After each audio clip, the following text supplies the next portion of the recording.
الله تبارك وتعالى في القرآن الكريم والفرقان الحميد. أعوذ بالله من الشيطان الرجيم. بسم الله الرحمن الرحيم. إنا نحن نزلنا الذكر وإنا له لحافظون. وقال الله تعالى في مقام آخر: إن هذا القرآن يهدي للتي هي أقوم. وقال الله تعالى: ثم أورثنا الكتاب الذين اصطفينا من عبادنا. صدق الله العلي العظيم. وقال النبي صلى الله عليه وسلم: خيركم من تعلم القرآن وعلمه. وقال عليه السلام: تبرك بالقرآن الكريم فإنه كلام الله وخرج منه، أو كما قال رسول الله صلی اللہ علیہ وسلم. میرے محترم بزرگوں، دوستوں، عزیز بچوں اور گھروں میں بیٹھی ہوئی پردہ نشی میری ماں اور بہنوں، اللہ تعالیٰ کا ہمارے اوپر یہ بے انتہا کرم ہے، احسان ہے اس رب ذوالجلال کا کہ اللہ تعالیٰ نے ہم سب کو قرآن کریم اور حدیث نبوی کی تکمیل کی اس نورانی محفل میں جمع ہونے کی توفیق عطا فرمائی. یہ محفل تکمیل حفظ قرآن کریم کی اور اسی کے ساتھ تکمیل بخاری شریف جو کتاب اللہ کے بعد سب سے اصح اور صحیح کتاب ہے، اس کی تکمیل کی یہ محفل ہے. اس اعتبار سے یہ خصوصیت کی حامل ہے کہ اس محفل میں آج قرآن کریم کی تکمیل بھی ہوگی اور عالمیت کی آخری کتاب اور سب سے صحیح کتاب بخاری شریف کی تکمیل بھی الحمدللہ آج کی اس نورانی محفل میں ہوگی. اس اعتبار سے یہ محفل بڑی نورانی ہے، بڑی خصوصیت کی حامل ہے. ابھی کافی دیر سے میرے رفیق محترم، صدیق اور حبیب اور آپ کے اس گاؤں کے، اس بستی کے مائناز، قابل اور بے انتہا صلاحیت کے مالک، آپ کے اپنے، آپ کے گھر کے رہنے والے حضرت مولانا مفتی محمد طیب صاحب دامت برکاتہ العالیہ نے قرآن کریم کی فضیلت پر اتنی قیمتی باتیں پیش فرمائی ہے، اتنی قیمتی باتیں پیش فرمائی ہیں کہ اس کے بعد کچھ کہنے کی ضرورت نہیں ہے. لیکن حضرت کا حکم ہے اور ہمارے عزیز مولوی محمد شوقین صاحب سلمہ کی دعوت پر مختصر سی گفتگو کرنے کا ارادہ ہے اور اس بات میں اضافے کا ارادہ ہے، تکمیل ہو ہی نہیں سکتی. اور کچھ دیر کے بعد انشاءاللہ تفصیلی خطاب کرنے کے لیے آج کی اس نورانی محفل کے خصوصی مہمان مکرم اور ان سبھی کے استاد محترم اور اس علاقے کا ایک مائناز ادارہ مدرسہ دارالعلوم اسعدیہ ایکڑ خرد، آپ کا اپنا قریبی اور قدیم ادارہ، وہاں کے ناظم تعلیمات، ضلع ہریدوار کے صدر محترم، جمعیت علماء ہند کے صدر محترم حضرت مولانا عبد الواحد صاحب دامت برکاتہ العالیہ بہت جلد تشریف لانے والے ہیں. حضرت ہی اس حافظ قرآن کی انشاءاللہ تکمیل فرمائیں گے اور مولوی محمد شوقین صاحب سلمہ کی بخاری شریف کی آخری حدیث شریف پڑھا کر کے مختصر سی یا جو بھی ان کی مرضی ہوگی مطول حدیث شریف پر درس دیں گے انشاءاللہ. اس لیے جو حضرات ہمارے اب بھی گھر میں ہیں اور وہ آنا چاہتے ہیں تو اس نورانی محفل میں شریک ہونے کے لیے ضرور تشریف لائیں. اور آخر میں انشاءاللہ دعا بھی ہوگی. ایسی نورانی محفلوں کی دعا اللہ تعالیٰ رد نہیں فرماتے. تو میرے بھائیوں، میرے بزرگوں، یہ قرآن کریم کی تکمیل کی اور حدیث شریف کی تکمیل کی محفل ہے بڑی بابرکت محفل ہے۔ قرآن کریم زندہ و جاوید کتاب ہے۔ جب تک قرآن کریم دنیا میں رہے گی یہ دنیا قائم رہے گی، اور جب قرآن کریم پڑھنے والے، قرآن کریم پڑھانے والے، صاحب قرآن، اللہ کا نام لینے والا کوئی انسان دنیا میں نہیں رہے گا، قیامت آ جائے گی۔ یہ قرآن زندہ و جاوید کتاب ہے۔ قرآن کریم اللہ تعالی کی ذات سے، ذات عالیہ سے نکلا ہوا کلام ہے۔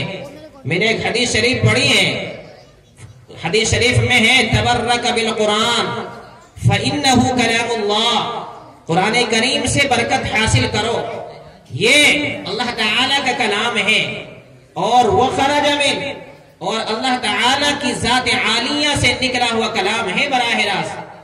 آج ہم قرآن کریم کو دیکھتے ہیں بہت چھوٹی کتاب ہے، دیکھنے میں بہت چھوٹی کتاب ہے، ایک ہاتھ میں اٹھا لیتے ہیں، کوئی عظمت، احترام، اس کی قدر، اس کی اہمیت، اس کی افادیت جیسی ہونی چاہیے ایک ایمان والے کے دل میں، جیسی قدر ہونی چاہیے، وہ آج ہمارے دلوں میں نہیں ہے۔ ہم نے قرآن کریم کو صرف طاقوں میں سجانے کے لیے، قرآن کریم کو صرف الماریوں میں رکھنے کے لیے، قرآن کریم کو صرف جھاڑ پھونک کے لیے، قرآن کریم کو صرف برکت کی کتاب سمجھ لیا ہے۔ قرآن کریم دستور حیات ہے، نظام حیات ہے۔ قرآن کریم زندگی کو زندگی میں اتارنے کے لیے ہے، قرآن کریم عمل کرنے کے لیے ہے۔ قرآن کریم بڑی اونچی کتاب ہے۔ حضرت نے ابھی فرمایا کہ قرآن کریم کو اللہ تعالی نے سب سے پہلے آسمان کو عطا کیا، اس نے اٹھانے سے انکار کیا، زمین کو دینا چاہا، اس نے انکار کیا، پہاڑ جیسی مضبوط چیز کو دینا چاہا، اس نے انکار کیا، پھر اللہ تعالی نے اخیر میں حضرت انسان میں سب سے اعلیٰ افضل شخصیت ہم سب کے نبی محمد عربی صلی اللہ علیہ وسلم کی ذات اقدس پر یہ قرآن کریم اتارا۔ آج سے تقریباً یہ قرآن کریم 1442 سال پہلے اللہ کے نبی صلی اللہ علیہ وسلم کی ذات گرامی پر کبھی مدینے میں، کبھی مکہ المکرمہ میں جیسی جیسی ضرورتیں پڑتی رہی، اللہ کے نبی صلی اللہ علیہ وسلم کی ذات گرامی پر یہ قرآن کریم کی آیات نازل ہوتی رہی۔ آج قرآن کریم جب سے نازل ہوا 1443واں سال شروع ہو گیا ہے، چل رہا ہے، اس کا یہ 7واں مہینہ بالکل آج آخر ہے، 29 تاریخ ہے، 8واں مہینہ کل سے شروع ہو جائے گا، ہمیں معلوم نہیں ہے۔ جیسا قرآن کریم نبی کے زمانے میں نبی کے اوپر نازل ہوا، صحابہ کے زمانے میں تھا، بالکل ٹھیک اسی طرح ایک ایک حرف کے ساتھ، ایک ایک سطر کے ساتھ، بالکل اسی طرح آج یہ ہمارے ہاتھوں میں موجود ہے۔ قرآن کریم میں کوئی آدمی کبھی بھی قیامت تک ایک لفظ کی زیادتی نہیں کر سکتا، ایک لفظ کی کمی نہیں کر سکتا، اس لیے کہ کیسے کر سکتا ہے؟ جس کتاب کی حفاظت کی ذمہ داری اس رب ذوالجلال خالق کائنات مالک دو جہانے لے لی ہو، بتاؤ دنیا کی بڑی سے بڑی طاقت، بڑی سے بڑی حکومت اور بڑے سے بڑے مالدار، بڑے سے بڑے نااہل لوگ کیسے اس قرآن کریم کو، اس کتاب کو مٹا سکتے ہیں؟ میرے بھائیوں، اگر آپ میں سے کسی کی ذمہ داری مکھیہ منتری صوبے کا لے لے، سی ایم لے لے، یا ہمارے ملک کا وزیر اعظم ذمہ داری لے لے کہ ہمارے بھائی احسان کو کوئی سرائے کے اندر نقصان نہیں پہنچا سکتا، اگر نقصان پہنچائے گا اسے سزا بھگتنی پڑے گی، بتاؤ بھائی احسان کو کوئی خوف ہوگا؟ کوئی ڈر ہوگا؟ وہ بھی گمان کرے گا اور وہ خوشی میں چور ہو جائے گا کہ میری حفاظت کی ذمہ داری ایک ڈی ایم نے لی ہے، ایک سی ایم نے لی ہے، ایک پی ایم نے لی ہے، لیکن سب سے بڑے پی ایم، سب سے بڑی حکومت والے اللہ ہے۔ ارے بھائی ہمارا یقین ہے کہ نہیں ہے؟ سب سے بڑی طاقت والے اللہ تعالیٰ ہے۔ یہ قرآن کریم ایسی کتاب ہے، اس کی حفاظت کی ذمہ داری خود رب ذوالجلال نے اپنے اوپر خود لی ہے۔ اللہ فرماتے ہیں اِنَّا نَحْنُ نَزَّلْنَا الذِّكْرَ وَإِنَّا لَهُ لَحَافِظُونَ، کہ ہم نے اس قرآن کریم کو خود ہی نازل کیا، ہم ہی اس کی حفاظت کریں گے؟ بتاؤ میرے بھائیوں، جس کی حفاظت کی ذمہ داری خود اللہ تعالیٰ نے لے لی ہو، بتاؤ یہ کمزور لوگ جو قرآن کریم کو مٹانا چاہتے ہیں، جو قرآن کریم کو خاکستر کرنا چاہتے ہیں، قرآن کریم کے نسخوں کو جلانا چاہتے ہیں، ارے وہ ظاہر میں قرآن کریم کے نسخے تو ساری دنیا سے جلا سکتے ہیں، ویسے تو مجھے یقین نہیں ہے، لیکن پھر بھی اگر جلانا چاہتے ہیں تو جلا سکتے ہیں، لیکن قرآن کریم جس کے سینوں میں محفوظ ہو گیا، ان کے سینوں کو کیسے جلائیں گے؟ تو میرے بھائیوں، یہ قرآن کریم بڑی اونچی کتاب ہے، یہ صرف برکت کی کتاب نہیں ہے، برکت کی بھی کتاب ہے، عمل کرنے کی بھی کتاب ہے، اور یہ شفا یابی کی بھی کتاب ہے۔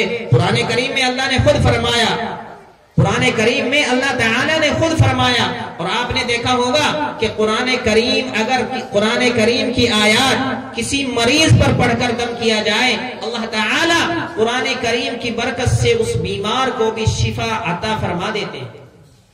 میرے بھائیوں، اس لیے میں اپنی ماں بہنوں سے بھی، اپنے بھائیوں سے بھی، اپنے نوجوان دوستوں سے بھی انتہائی ادب و احترام کے ساتھ میں یہ عرض کرتا ہوں، درخواست کرتا ہوں کہ قرآن کریم جو پڑھے ہوئے ہیں وہ زیادہ سے زیادہ قرآن کریم کی تلاوت کریں، اور جو پڑھے لکھے نہیں ہیں وہ قرآن کریم کو سیکھنے کی کوشش کریں۔ قرآن کریم پڑھنے کی، علوم حاصل کرنے کی، علم سیکھنے کی کوئی عمر نہیں ہوتی۔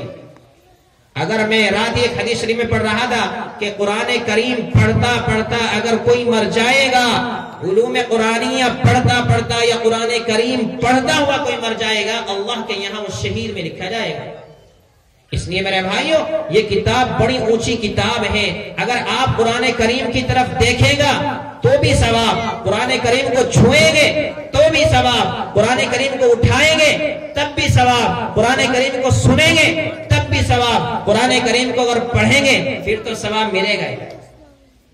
دنیا کی واحد کتاب ہی قرآن کریم ہے، جس کو دیکھنا بھی ثواب، جس کو سننا بھی ثواب، جس کو چھونا بھی ثواب، جس کو پڑھنا تو ثواب ہے ہی ہے، ورنہ کوئی کتاب ایسی دنیا میں نہیں ہے، چاہے کتنی بھی اہم کتاب ہو، ہندی کی کتنی بھی اہم کتاب ہو، کچھ بھی ہو، ایسا کسی کتاب کے بارے میں اللہ تعالیٰ نے نہیں فرمایا کہ اس کا پڑھنا بھی، اس کا چھونا بھی ثواب ہو، اس کا ارادہ کرنا بھی ثواب ہو، اس کا سننا بھی ثواب ہو۔ دنیا کی واحد کتاب یہی ہے، اس لیے ہمیں سے قرآن کو سینے سے لگائے۔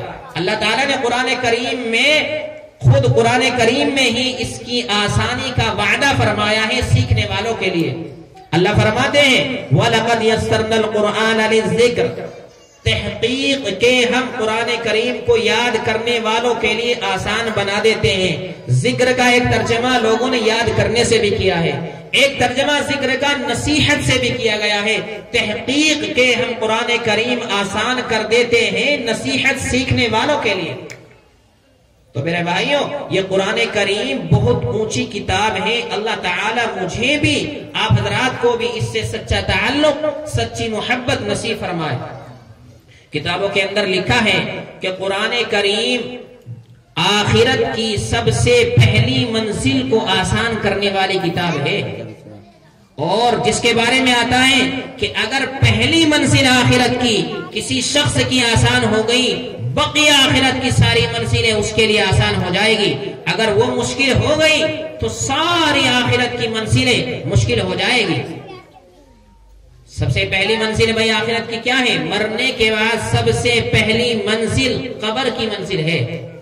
تو قرآن کریم پڑھنے والے کے لیے اللہ تعالی قرآن کریم پڑھنے والوں کے لیے قبر کی سب سے پہلی منزل کو آسان کر دیتے ہیں۔ ایک واقعہ مجھے یاد آیا، ایک بہت بڑے عالم ایک جلسے میں خطاب فرما رہے تھے۔ حضرت نے فرمایا کہ جب مرنے والا مر جاتا ہے، بھئی غور سے سننا، عمل کی نیت سے سنو، توجہ سے سنو، یاد کرنے کی نیت سے سنو، اپنی ماں بہنوں کو جو یہاں نہیں ہے، آواز نہیں پہنچ رہی تو سناؤ، امت تک پہنچاؤ۔ عالم کا کمال یہ ہے کہ وہ مطالعہ کر کے دین کی صحیح بات امت تک پہنچائے، پھر آپ کی ذمہ داری سن کر جو یہاں نہیں ہے ان تک پہنچائے۔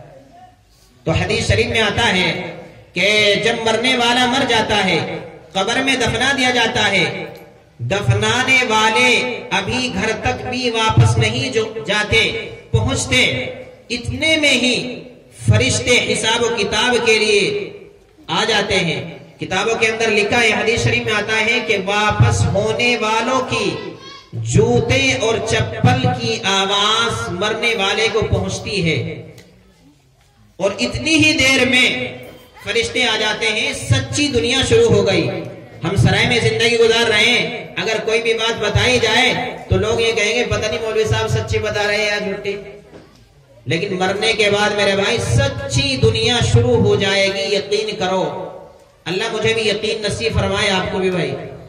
تو مرنے کے بعد جیسے ہی دفنایا جائے گا فوراً فرشتے آ جائیں گے، کہیں گے قم باذن اللہ، اللہ کے حکم سے، اللہ کی اجازت سے کھڑے ہو جاؤ۔ 3 مشہور سوال فرشتے اس مرنے والے سے کریں گے۔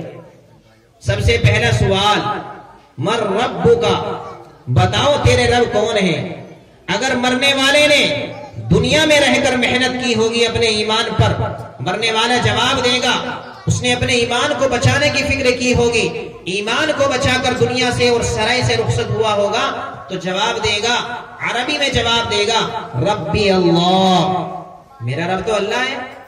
ایک کمال کی بات اور ہے بھائی سرائے والوں، ایک کمال کی بات یہ ہے کہ ہم یہاں ہریدوار میں رہتے ہیں، سرائے میں رہتے ہیں، ہماری بھاشا ہندی اور اردو ہے، لیکن مرنے کے بعد اللہ تعالی کے فضل و کرم سے ہر مرنے والے کی اور آخرت میں جانے والوں کی سب کی زبان عربی ہوگی، ہندی نہیں، انگریزی نہیں، سنسکرت نہیں، دیگر زبانیں نہیں، اس لیے کہ اللہ تعالی کی سب سے پسندیدہ زبان عربی زبان ہے۔ عربی زبان قرآن کی زبان، حدیث کی زبان، قبر کی زبان، آخرت کی زبان، حشر کی زبان، جنت کی زبان، اللہ کی زبان، نبی کی زبان، حدیث کی زبان۔ تو سب سے تو جیسے ہی قبر میں دفنایا جائے گا اس سے پوچھا جائے گا من ربک، بتاؤ تیرا رب کون ہے۔ تو مرنے والا چاہے سرائے کا ہو، چاہے اکڑ کا ہو، چاہے جوالا پور کا ہو، چاہے گڑھی سنگی پور کا ہو، جواب دے گا۔ اگر ایمان پہ محنت کی ہوگی، ایمان بچایا ہوگا، دنیا میں اللہ کے حکموں کو پورا کیا ہوگا، نبی کی سنتوں کو زندگی میں اختیار کیا ہوگا، جواب دے گا ربی اللہ۔